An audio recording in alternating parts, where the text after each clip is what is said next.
5 seconds to go.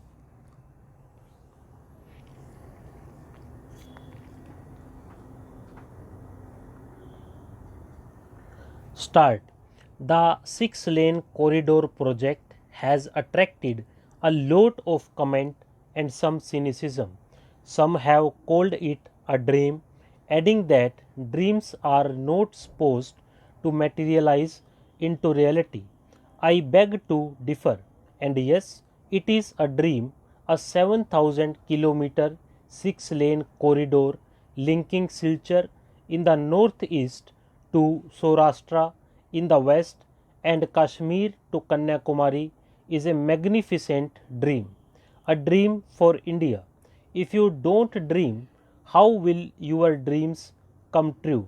Questions have been raised about the financing involving 28,000 crore of rupees for a nation that saves more than 300,000 crore rupees per year, a country that imports nearly 28,000 crores worth gold largely for savings has ample resources for several projects of this scale and dimension.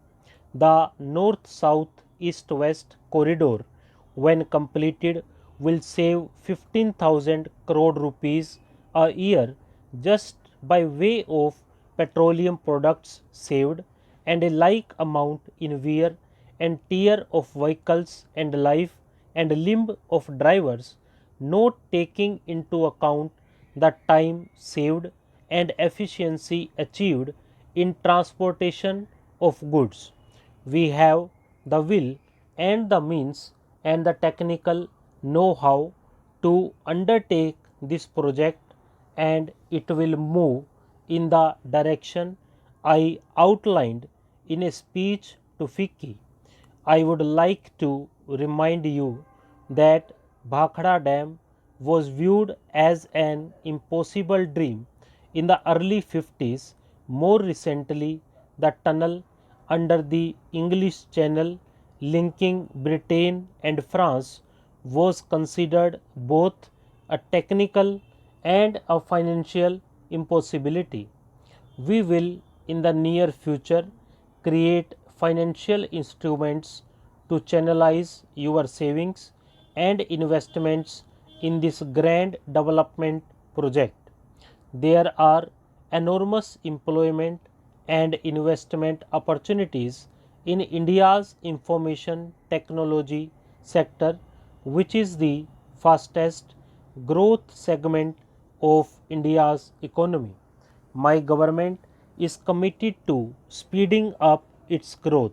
The first report of the National Task Force on Information Technology and Software Development, containing 108 recommendations, has been accepted. Many of the recommendations have now been notified. They will remove the bottlenecks that had constrained this sector from growth even faster. The second report, devoted to strengthening India's hardware sector, is with the government. It will soon be considered. The recently announced policy for internet service providers, probably the most liberal in the world, will add momentum to India's IT growth in the country. Telecommunications is a vital infrastructure for the development of the economy. We have taken a series of measures to open this sector for private investment and provide a level playing field.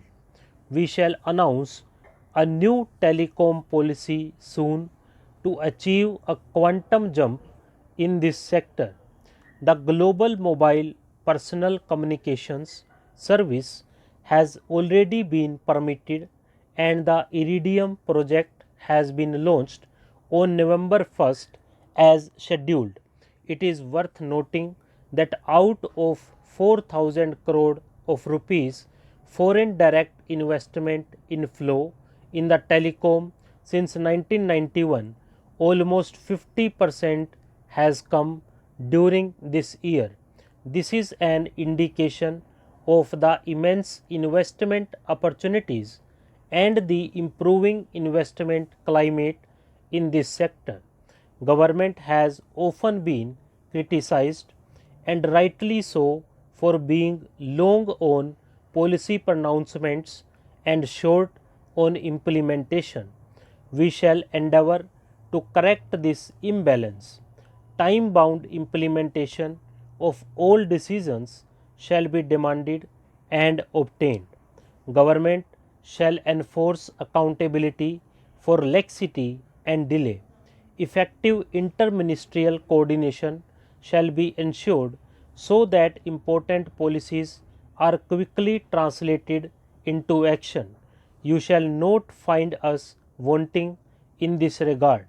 The sustainability of economic reforms is crucially dependent on equitable distribution of the benefits of growth. We have no doubt that we have to cut through the volumes of complex regulations which we have accumulated over the last 50 years, reduce political and administrative interference, and allow the innate entrepreneurial abilities of the Indian people to flower.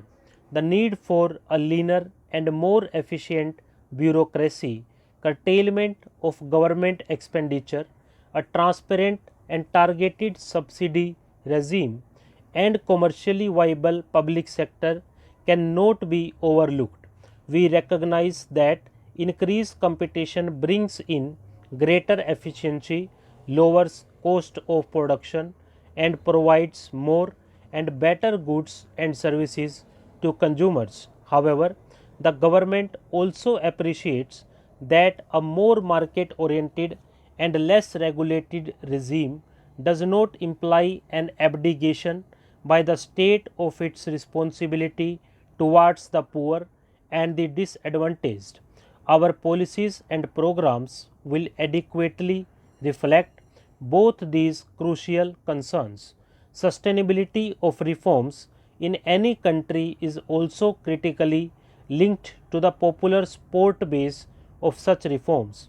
The support base would be fast eroded if reforms fail to deliver broad based employment generating growth and make a perceptible dent on poverty. In this context, I am happy to say that reforms in India have indeed been successful not only in preserving this popular sport base but in strengthening it further. In the largest democracy in the world, reforms have not only stayed on course but also actually accelerated even with changes in popularly elected governments. This is only an adequate testimony to the popular base of reform. Stop.